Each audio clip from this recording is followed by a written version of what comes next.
In this video, we will show you how to apply envelope on any text object. When adding any text object, under the Tools options, you get to see the Envelope option.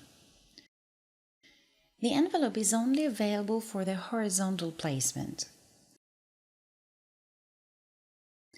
If you expand this drop-down menu, you see various shapes. Select any of these shapes and the software tries to fit the text into the desired envelope shape. Using the Value option, you can adjust the shape of the envelope.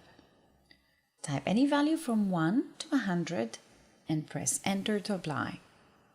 When the value is 1, the shape is rectangle, and as the value increases, it tends to look like the selected shape. Take your time to find the exact value that matches your preference. At any point, you can clear the applied envelope and reset it back to the way it was originally by selecting No Envelope.